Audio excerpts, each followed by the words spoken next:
একটি গুরুত্বপূর্ণ খবর, পার্থর আরো সম্পত্তির হদিশ। পার্থ চট্টোপাধ্যায় তার আরো সম্পত্তির হদিশ মিলল। আমাদের সঙ্গে টেলিফোনে রয়েছে প্রতিনিধি অর্পিতা। অর্পিতা, কি খবর রয়েছে এই বিষয়ে? আরো সম্পত্তির হদিশ পার্থ চট্টোপাধ্যায়। একেবারে তাই, দেখো, নিয়োগ দুর্নীতির যে মামলা, সেই মামলাতে আরো বেনামি সম্পত্তির হদিশের খোঁজ পেল ইডির আধিকারিকরা। পার্থ চট্টোপাধ্যায়ের এবারে আরো অনেক বেনামি সম্পত্তির হদিশ ইডির। বোলপুর, বিষ্ণুপুর, হাওড়ার বাগনান এবং পাটুলি, এই 4 জায়গায় বিপুল জমির হদিশ পেয়েছে ইডির আধিকারিকরা। এছাড়াও 4টি কোম্পানির হদিশ পেয়েছে, সংস্থা কোম্পানি। সেখানে কিন্তু প্রায় 2 কোটি টাকা রয়েছে বলে ইডির দাবি। এখানে কালো টাকা সাদা করার জন্য এই কোম্পানিগুলিকে ব্যবহার করা হতো বলে ইডির দাবি রয়েছে। পার্থ চট্টোপাধ্যায়ের এখনো প্রায় সব মিলে 14 কোটি টাকার সম্পত্তি বাজেয়াপ্ত করেছে ইডি, এমনটাই জানা যাচ্ছে। এবং সেখানে এই পার্থ চট্টোপাধ্যায় ছাড়াও এখানে তাপস মণ্ডল, তার খদ্দায় প্রায় 2.5 কোটি টাকার একটি জমি, তারও হদিশ পেয়েছে ইডির আধিকারিকরা। এবং ইডি সূত্রে খবর যে জমি রয়েছে পাটুলিতে পার্থ চট্টোপাধ্যায়ের, সেখানে কিন্তু 18 কাঠা প্রায় 3টি জমি রয়েছে এবং 2 বিঘা জমি রয়েছে বাগনান। এছাড়াও বিষ্ণুপুর সহ একাধিক জায়গায় বেনামি সম্পত্তি রয়েছে বলে ইডির আধিকারিকরা জানাচ্ছে। অর্থাৎ চার্জশিটে উল্লেখ ছাড়াও আরো বেশ কিছু বেনামি সম্পত্তি এবং বেনামি জমির হদিশ পেল ইডির তদন্তকারী আধিকারিকরা। ধন্যবাদ অর্পিতা। ওদিকে বাঁকুড়া থেকে জিতেছেন অরূপ চক্রবর্তী, জিতেছেন ভোটে, কিন্তু আশানুরূপ ফল হয়নি। আর তাই জিতেই বাঁকুড়া এবার অন্তর্ঘাতের অভিযোগ করছেন অরূপ চক্রবর্তী। তিনি বলছেন বিশ্বাসঘাতকদের চিহ্নিত করে দল থেকে তাড়ানো হবে। সিমলাপালের সভা থেকে কড়া হুঁশিয়ারি দিচ্ছেন, বলছেন দুষ্টু গরুর চেয়ে শূন্য গোয়াল ভালো। কিছু বিশ্বাসঘাতক আছে যারা তৃণমূলের খেয়ে বড় হয়েছে, আমি তাদের বিরুদ্ধে রাজ্যকে অভিযোগ জানিয়ে দল থেকে তাড়িয়ে দেওয়ার ব্যবস্থা করি। দুষ্ট গরুর চেয়ে শূন্য গোয়াল অনেক ভালো, তাই এই দুষ্ট কুকুর আমি আর দলে রাখতে চাই না। আমি কয়েকদিনের মধ্যে ঘোষণা করব, যারা তৃণমূলের খেয়ে, তৃণমূলের পরে, তৃণমূলের হয়ে বড় হয়েছে, যারা তৃণমূলের পঞ্চায়েত, জেলা পরিষদ ভোগ করেছে, যারা পঞ্চায়েত সমিতিতে আছে, এই বেঈমান বিশ্বাসঘাতকদের বিরুদ্ধে আগামী দিন মানুষ রায় দেবে। আমরা দল থেকে বিতাড়িত করে দেব। প্রতিনিধি প্রিয়ব্রত আমার সঙ্গে রয়েছেন। প্রিয়ব্রত, এখান থেকে হেরেছেন যিনি, তিনিও এই একই অভিযোগ করেছেন যে দলের মধ্যে অন্তর্ঘাত হয়েছে বলে তিনি হেরেছেন। আবার জিতেও এই অন্তর্ঘাতের কথা বলছেন অরূপ চক্রবর্তী। কাদের দিকে ইঙ্গিত করছেন? দেখো, দলীয় নেতৃত্বের দিকে এবং দলীয় কর্মী বেশ কিছু তাদের কাছে এদিকে ইঙ্গিত করছে, এটা কিন্তু স্পষ্ট। কেননা যেখানে তিনি দেখাই যাচ্ছে দলীয় নেতৃত্বের কথাই বলছেন, যে বেশ কিছু জায়গায় দেখা গেছে যে দলীয় নেতৃত্ব তারা অন্তর্ঘাতে সামিল হয়েছে এবং তাদেরকে এমনটা ইঙ্গিত, এটা কিন্তু পরিষ্কারভাবে তার করাতেই। যেখানে সিমলাপালে গতকাল যেখানে সম্বর্ধনা অনুষ্ঠান ছিল এবং জয়ী প্রার্থী গিয়েছিলেন অরূপ চক্রবর্তী, সেখানে জয় এসছে বাঁকুড়া লোকসভা কেন্দ্রে, কিন্তু এই জয় আসানুর নয়। যেখানে প্রার্থী যে সমীক্ষা করেছিলেন ভোট পরবর্তী, সেখানে এখন দেখা গেছিল যে 1,18,000 ভোটের জয় এসছে এবং সেই জয় কিন্তু কর্মীরাই বলেছিলেন এবং দলীয় নেতৃত্ব বলেছিলেন সেই জয় আসেনি। সেখানে কিন্তু অনেক কম জয় এসছে, সেখানে 32,000-এর কিছু বেশি আসনে জয়লাভ হয়েছে অরূপ চক্রবর্তী। কিন্তু এই যে আশানুরূপ ফল না করা এবং বাঁকুড়া বিধানসভা এলাকার, সেই বিধানসভা এলাকাতেও বেশ কিছু জায়গায় দেখা গেছে ফল কম এসছে এবং যেখানে জয় আসেনি বাঁকুড়া বিধানসভা এলাকাতেও, এটা নিয়েই কিন্তু এই অন্তর্ঘাত বা অন্তঃকলহ বলা চলে, এইটা নিয়েই কিন্তু তিনি কষ্ট করতে চেয়েছেন এবং সেখানে তিনি দাবি করেছেন দলীয় নেতৃত্ব যেখানে তাকে চিহ্নিত করা হয়ে গেছে সেই সব নেতৃত্বকে এবং রাজ্যে পাঠানো হয়েছে, এই সব বেঈমান বিশ্বাসঘাতকদেরকে দলে রাখা হবে না এবং আগামী দিনে তাদেরকে দল থেকে তাড়িয়ে দেওয়ার কথাও তিনি বলছেন।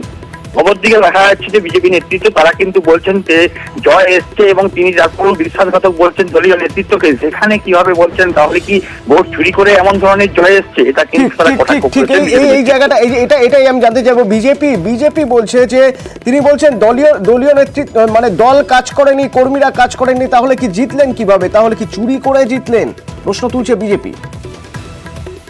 উনি নিজেই স্বীকার করছেন যে তার দলের লোকেরা তার হয়ে কাজ করেননি। তার মানে উনি কিভাবে তাহলে জিতলেন? বাঁকুড়া লোকসভায় তো উনি জিতেছেন, তাহলে জিতলেন কিভাবে? উনার দলের লোকেরাই যদি ওনার হয়ে কাজ না করে থাকেন, তাহলে কি উনি চুরি করে জিতেছেন? উনি নিজেই স্বীকার করছেন সেটা। আর একটা জিনিস বলবো, যে যেমন মানুষ তার মুখ থেকে সেরকমই ভাষা বেরোবে, এটাতে অস্বাভাবিকের কিছু নেই, স্বাভাবিক ঘটনা।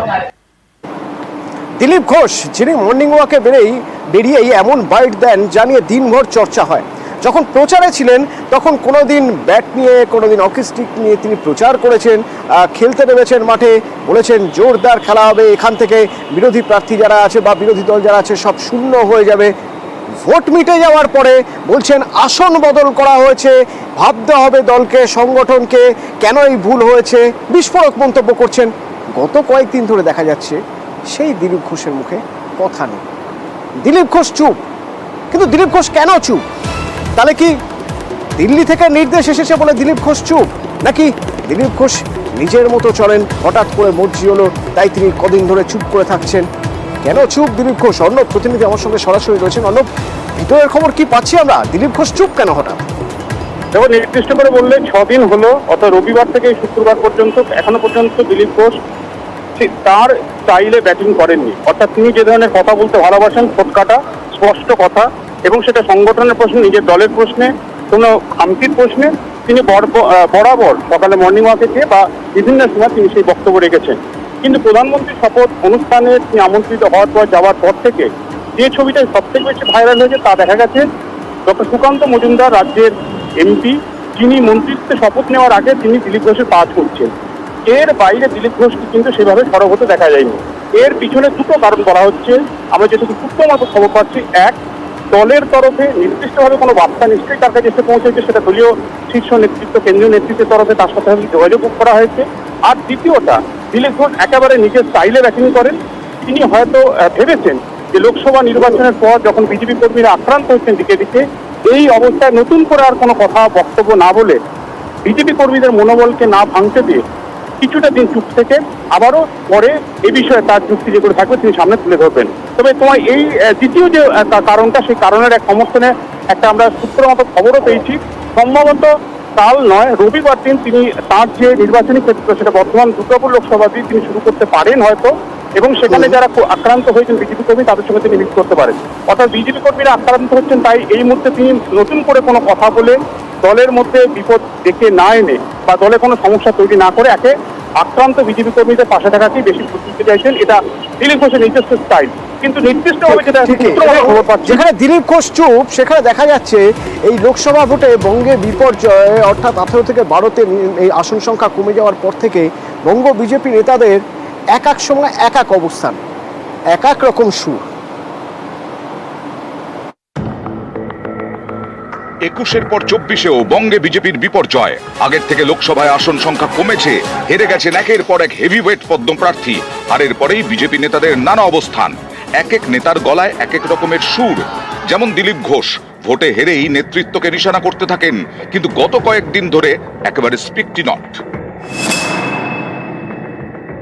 শুভেন্দু অধিকারী একটা কথা বলছেন যে যখন হেরে যায় তার উপর দায় চাপানো হয়, যখন জেতে তাকে কিন্তু কেউ কিছু বলে না।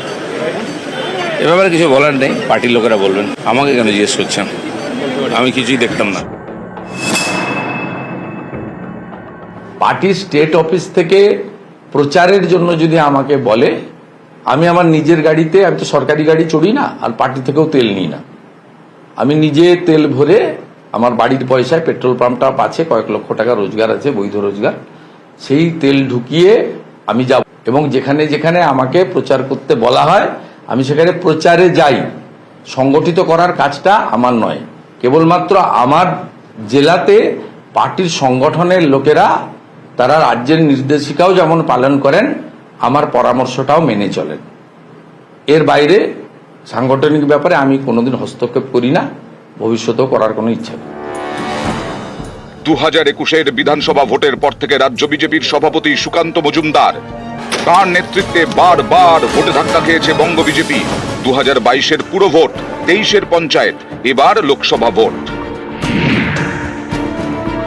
বঙ্গে বিজেপির আসন সংখ্যা 18 থেকে নেমে 12। সুকান্ত মজুমদার নিজে অবশ্য ভোটে জিতেছেন, কেন্দ্রীয় মন্ত্রীও হয়েছেন, ফলে এবার বাংলায় বিজেপির নতুন রাজ্য সভাপতি। বিষ্ণুপুরের সাংসদ সৌমিত্র খাঁ যে ঠিক কি চাইছেন সেটা তার কথায় স্পষ্ট নয়। শুভেন্দু অধিকারী বা সুকান্ত মজুমদার কেউ দলের বিরোধী লোক নয়, বা কেউ দল ছাড়া অন্য কথা ভাবে না। কোথাও রাজনীতির স্ট্যাটিস্টিক ভুল হতে পারে, কোথাও যে পলিসি নিয়েছি সেটা ভুল হতে পারে। শুভেন্দু অধিকারীকেও আমাদের চাই, সুকান্ত মজুমদারকেও চাই, দিলীপ ঘোষকেও চাই, সৌমিত্র খাঁকেও চাই, সবাইকেই চাই, কারণ আমরা একত্রিত হয়ে আবার নামতে হবে। প্রত্যেকেই সাবধানী, কেউই হারের দায় নিজের কাঁধে নিতে রাজি নন। আমি ভারতীয় জনতা পার্টি করি, তাতে সবাই আমাকে পুরস্কার দেয় না, কেউ তিরস্কারও দিতে পারেন, তির্যক মন্তব্য করতে পারেন। ভালো হলে নিজেদের ক্রেডিট দেন, খারাপ হলে আমার ঘাড়ে চাপান। প্রার্থী নির্বাচন, প্রচার কৌশল, এই সবটাই কিন্তু সংগঠন তৈরি করে। অনেকের মনেই প্রশ্ন, বঙ্গ বিজেপি তাহলে এবার কোন পথে? কোন নেতার হাতে থাকবে দলের রাশ? কে হবেন বিজেপি রাজ্য সভাপতি? এমন কেউ কি যিনি জিতলে নিজের ঢাক নিজে পেটাবেন না, কিন্তু দল হারলে দায় নেবেন? নিউজ 18 বাংলা।